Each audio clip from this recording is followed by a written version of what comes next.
इस कहानी की शुरुआत में हमें बताया जाता है कि आज से करोड़ों सालों पहले चारों तरफ से अंधकार था और इसी अंधकार की वजह से अंधेरे के शैतान डार्क एलियंस का जन्म हुआ जो पूरे ब्रह्मांड पर राज किया करते थे।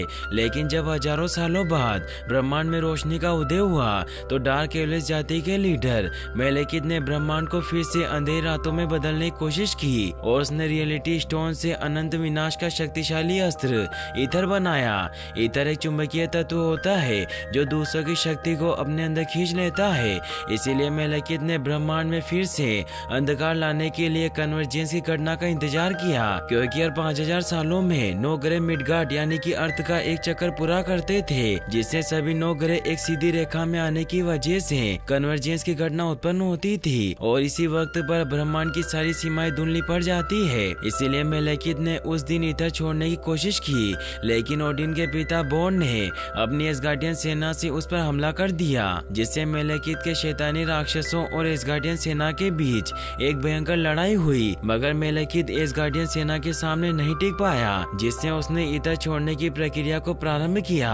मगर बोर्न ने बायफ्रोस्ट की मदद से उससे ईथर छीन लिया, जिससे मेलेकित की सेना कमजोर पड़ गई। यह देखकर मेलेकित ने एसगार्ड की सेना को नष्ट करने के लिए अपने जहाजों को वहां क्रैश कर दिया, लेकिन इससे उसके सिपाही भी मारे गए और मेलेकित अपने कुछ सिपाहियों के साथ वहां से बचकर भाग निकला। मगर ईथर को नष्ट करना मुमकिन नहीं था, इसीलिए महाराज बोर्न ने उसे गहराइयों में दफन करवा दिया। फिर अब हमें लोकी को दिखाया जाता है, जिसे न्यूयॉर्क पर चितौरी हमले की वजह से बंदी बनाकर ओडिन के दरबार में लेकर जाया जाता है, जहाँ ओडिन लोकी को मानवता के खिलाफ अपराधों के लिए आजीवन कारावास की सजा सुनाते हैं। तो लोकी उन्हें कहता है कि आप मुझे जेल में डाल देंगे और उस नकारे थोर को राजा बना देंगे जिसे गद्दी संभालना नहीं आता। तो ओडिन उसे कहते हैं कि थोर को तुम्हारे किए हुए नुकसान को सुधारना होगा और 9 रियासतों में शांति लाने के बाद हम उसे राजा बना देंगे। वही हमें वेनेहाइम में दिखाया जाता है कि मराउडस नाम के समुद्री लुटेरों के समूह ने वेनेहाइम में आतंक मचाया होता है, क्योंकि वो सभी 9 ग्रहों पर अपना कहर बरसा रहे थे। लेकिन टेसरेक्ट की पावर से हेमडाल ने बायफ्रोस्ट को फिर से बना दिया था, इसीलिए थोर वहाँ पर आ जाता है और अपने दोस्तों के साथ उन सभी को रोकने लग जाता है। तभी वहाँ मराउडर्स का चैंपियन क्रोनन मोडर आ जाता है, जिसे थोर बड़ी आसानी से मार देता है, जिससे सभी मराउडर्स आत्मसमर्पण कर देते हैं, जिससे इन सभी मराउडर्स को एसगार्ड की जेल में बंद करने की तैयारी की जाती है। थोर अपने 2 शोगुन को बताता है कि 9 रियासतों में तकरीबन शांति हो गई है, इसीलिए होगुन को वहीं रुकने को कहता है, क्योंकि होगुन वेनेहाइम का ही रहने वाला था। तो होगुन उसे थैंक्स कहता है और थोर बायफ्रोस्ट की मदद से एसगार्ड आ जाता है, जहां ओडिन उसे कहते हैं कि तुमने 9 रियासतों में शांति बहाल की, जिससे अब तुम राजा बनने के हकदार हो। लेकिन थोर जेन फोस्टर की वजह से काफी उदास होता है, क्योंकि उससे दूर हो गया था। ओडिन उसे कहते हैं कि मैं जानता हूँ कि तुम दुखी हो, लेकिन तुम्हारा और जेन का मिलन नहीं हो सकता, क्योंकि एसगार्डियंस की उम्र 5000 सालों से ज्यादा होती है और इंसानों की बहुत कम। इसीलिए तुम्हें खुश रहने की कोशिश करनी होगी, क्योंकि आज उन्होंने थोर के जीत की खुशी में पार्टी रखी थी, जिसमें थोर भी शामिल होता है।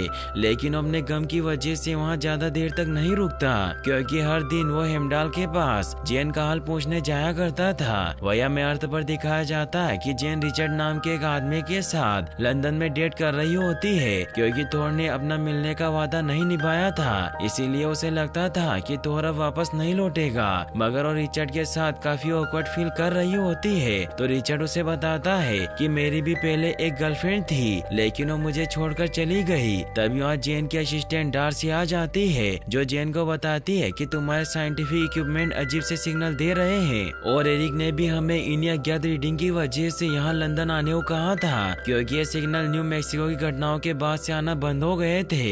इसीलिए उसे अपनी डेट को छोड़कर डार्सी के साथ जाना पड़ता है। डार्सी का जूनियर एन उन्हें एक फैक्ट्री में लेकर जाता है, जहाँ अजीब से सिग्नल बहुत ज्यादा आ रहे थे। उन्हें वहाँ कुछ बच्चे मिलते हैं जो उनसे डर जाते हैं। तो जेन उन्हें बताती है कि हम साइंटिस्ट हैं, तो उन्हें अंदर लेकर जाते हैं, जहाँ कुछ सीमित जगहों पर गुरुत्वाकर्षण ठीक से काम नहीं कर रहा था, जिससे एक बच्चा अपने हाथ से ट्रक को मूव करता है। ये देखकर जेन हैरान हो जाती है। फिर वो बच्चे उन्हें सीढ़ी से ऊपर लेकर जाते हैं, जहाँ जब वो बोतल को नीचे डालते हैं तो बोतल एक लूप में ऊपर से नीचे ट्रेवल करने लगती है, क्योंकि उस जगह पर सभी 9 रियासतों को जोड़ने वाले पोर्टल खुले हुए थे, जिससे किसी बार तो चीजें वापस आ जाती थी और कई बार चीजें गायब हो जाती थी।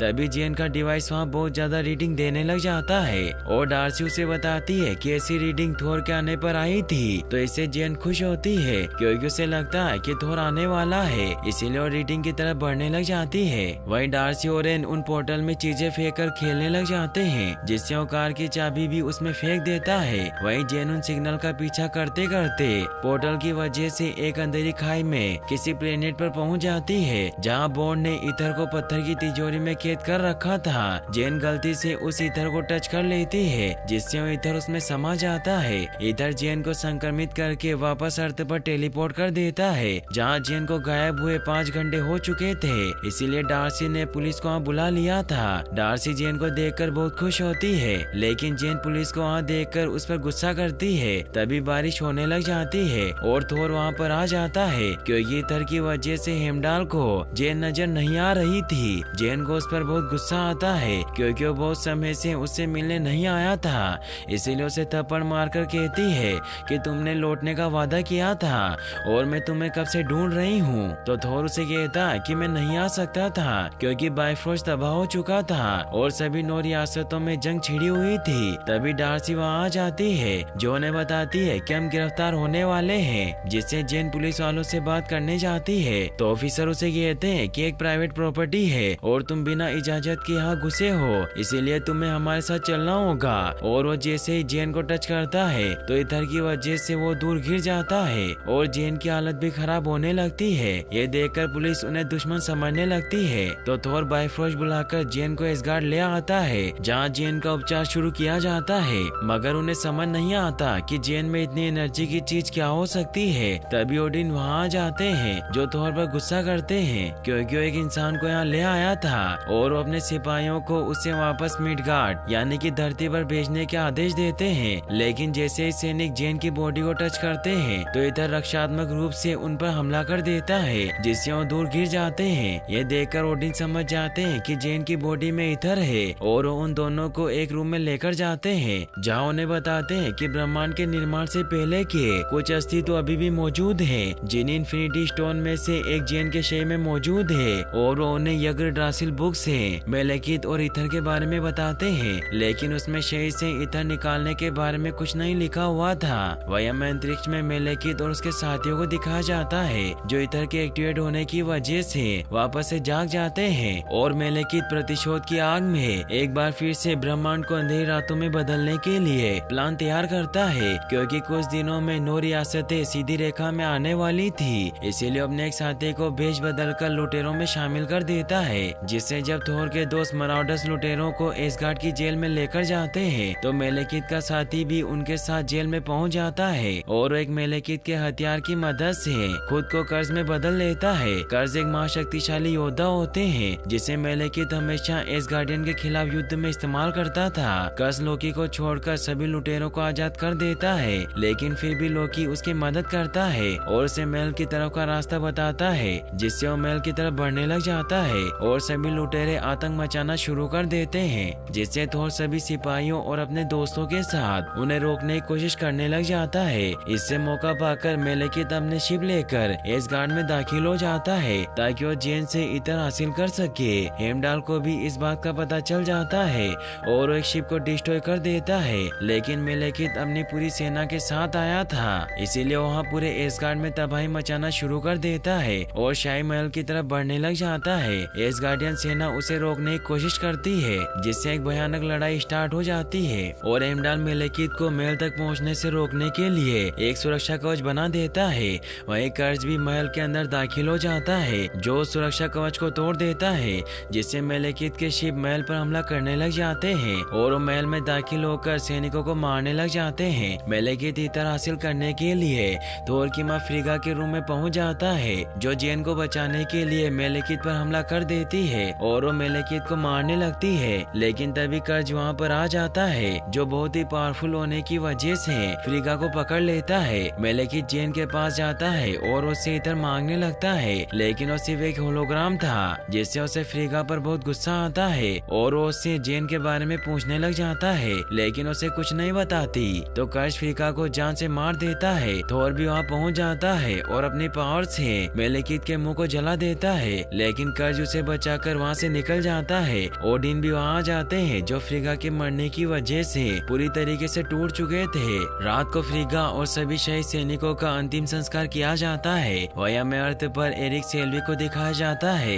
जो कन्वर्जेंस की घटना की वजह से स्टोन एज में पागलों जैसा बर्ताव कर रहे थे, इसीलिए पुलिस उन्हें मानसिक जांच के लिए अपने साथ ले जाती है। डार्सी और एनबीएन न्यूज देख लेते हैं। वया में इस गार्ड में दिखाया जाता है कि ओडिन जेन को सेफ रखने के लिए उसे कैद कर देते हैं ताकि मेलेकित उस तक न पहुंच सके। थोर अपने पिता से इस बारे में बात करने जाता है। वो ओडिन को कहता है कि इथर अभी भी हमारे पास है, इसीलिए मेलेकित उसे वापस लेने जरूर आएगा और वो सब कुछ तबाह कर देगा। इसीलिए हम जेन को अंधकार की दुनिया में ले जाएंगे ताकि एसगार्ड सुरक्षित रहे, जिससे जब मेलेकित इथर को जेन की बॉडी से अलग करेगा तो उस वक्त इथर और मेलेकित दोनों असुरक्षित होंगे और उसी वक्त हम दोनों को खत्म कर देंगे। लेकिन ओडिन उसकी बात नहीं सुनते और उसे कहते हैं कि इसमें बहुत खतरा है, क्योंकि अगर इथर मेलेकित के हाथ लग गया तो पूरे ब्रह्मांड को नष्ट कर देगा, इसीलिए तुम ऐसा नहीं करोगे और हम जंग के लिए तैयार हैं। इसीलिए अगर वो यहाँ आया तो हमारी तलवार का शिकार बनेगा। तो थोर उन्हें कहता है कि इससे हमारे बहुत से लोगों की जानें चली जाएगी। तो ओडिन उसे कहते हैं कि हमें इस बात की परवाह नहीं, हम अपनी आखिरी सांस तक लड़ेंगे। तो थोर समझ जाता है कि वो माँ की मौत से पूरी तरह से टूट चुके हैं, जिससे थोर हेमडाल के पास जाता है ताकि उसकी मदद से स्वाटरहाइम पहुंच सके। लेकिन हेमडाल उसे बताता है कि ओडिन ने बाइफ्रोस्ट को बंद करवा दिया है, जिससे हम भी उसे नहीं देख पा रहे हैं। तो थोर अपने सभी दोस्तों के साथ मिलकर जेन के साथ स्वाटरहाइम तक पहुंचने के प्लान पर काम करना स्टार्ट कर देता है। वो सबसे पहले लोकी को आजाद करवाता है, क्योंकि वो भी अपनी माँ को मारने के लिए मेलेकित से बदला लेना चाहता था और सिर्फ लोकी बाइफ्रोस्ट के अलावा दूसरे रास्तों से उसे स्वाटरहाइम तक पहुंचा सकता था। लोकी भी उसका साथ देने के लिए तैयार हो जाता है और तो सैनिकों से बचता हुआ उसे बाहर ले आता है। वहीं ओडिन को भी इस बात का पता चल जाता है कि थोर उनके खिलाफ जा रहा है, तो अपने सैनिकों को उसे पकड़ने का आदेश देते हैं। लेकिन थोर अपने दोस्त फेंडल, वोस्टाक, फोस्टर और सिप के साथ मिलकर जेन को केस से आजाद करवाकर डाक जहाज से वहाँ से निकल जाता है। लेकिन सैनिक उसका पीछा नहीं छोड़ते, मगर थोर उन्हें चकमा देकर जहाज से वहाँ से बच निकलता है और वो वादे के मुताबिक लोकी को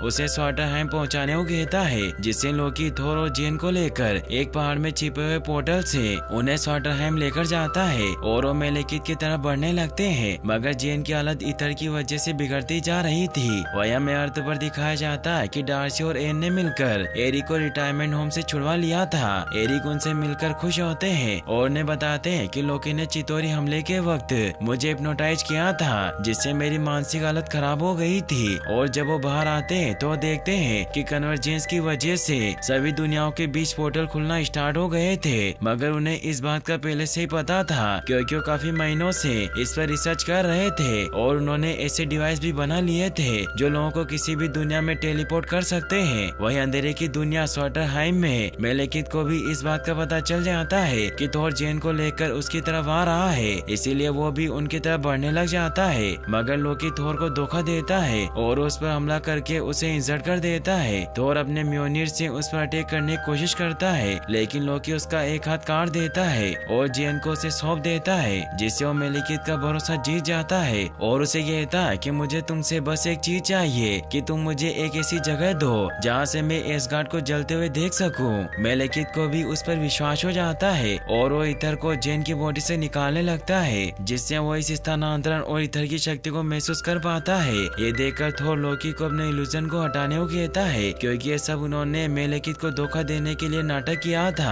और थोर अपने म्योनिर की मदद से इथर को नष्ट कर देता है, लेकिन इथर को नष्ट करना मुमकिन नहीं था, जिससे इथर वापस पहले जैसा हो जाता है और मेलेकित इथर को अपनी बॉडी में समा लेता है और वहाँ से निकलने लगता है। थोर एक एक करके उसके सभी सैनिकों को मार देता है और मेलेकित पर हमला करने लगता है, लेकिन कर्ज उसे रोक लेता है और मेलेकित वहाँ से निकल जाता है। थोर और कर्ज में फाइट होने लगती है, लेकिन कर्ज बहुत ताकतवर होता है, इसीलिए वो थोर को बुरी तरीके से मार रहा होता है। ये देखकर लोकी उसे बचाने के लिए तलवार को कर्ज के सीने में घोंप देता है, लेकिन उसे कुछ नहीं होता और वो लोकी को उसी तलवार की मदद से इंजर्ड कर देता है। लेकिन लोकी मरते मरते भी कर्ज को उसके हथियार से खत्म कर देता है। लोकी थोर से अपने गलत कामों की माफी मांगता है और उसके बाहों में अपना दम तोड़ देता है। थोर इससे काफी दुखी हो जाता है। तभी वहाँ तूफान आना स्टार्ट हो जाता है इसीलिए थोर जेन को लेकर एक गुफा में चला जाता है और उन्हें अब लगता है कि वो मेलेकित से हार गए हैं क्योंकि वो यहाँ फंस चुके थे।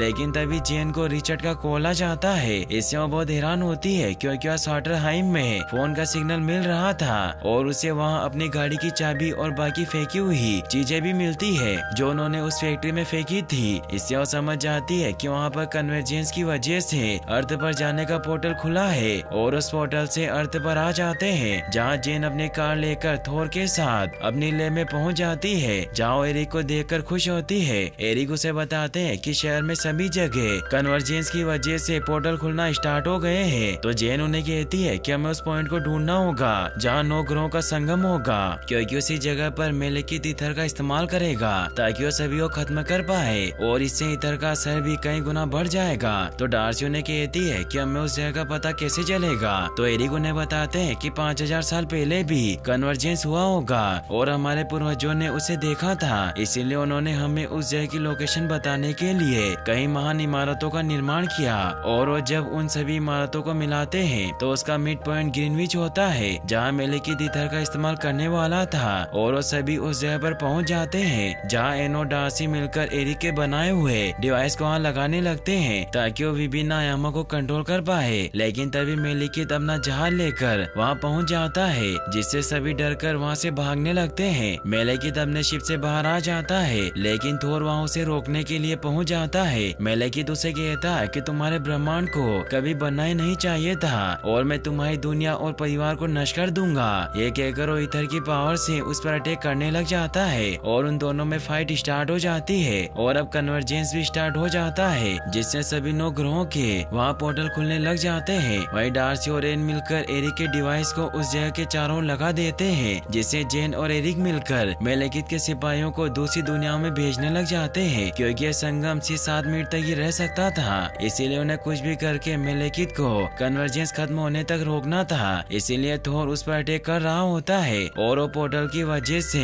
वो विभिन्न दुनियाओं में होते हुए एक दूसरे से फाइट करने लग जाते हैं और उनकी वजह से एक फ्रॉस्ट बीस्ट भी वहाँ पर आ जाता है। वहीं डार्सी को डार्क सैनिक मारने वाले होते हैं, लेकिन एन उसे बचा लेता है। इससे डार्सी उससे इम्प्रेस होकर उसे किस कर लेती है। थोर और मेलेकित एक पोर्टल की वजह से अलग हो जाते हैं, जिससे मेलेकित अब सभी पोर्टल से पूरे ब्रह्मांड में ईथर छोड़ने लग जाता है, क्योंकि संगम चरम बिंदु पर पहुंच चुका था, जिससे वहाँ एक बाउंडर पैदा हो जाता है। थोर भी वहाँ पहुंच जाता है और वो एरिक से कहते हैं कि मेरे यंत्र उसे रोक सकते हैं, लेकिन हम उसके ज्यादा पास नहीं जा सकते।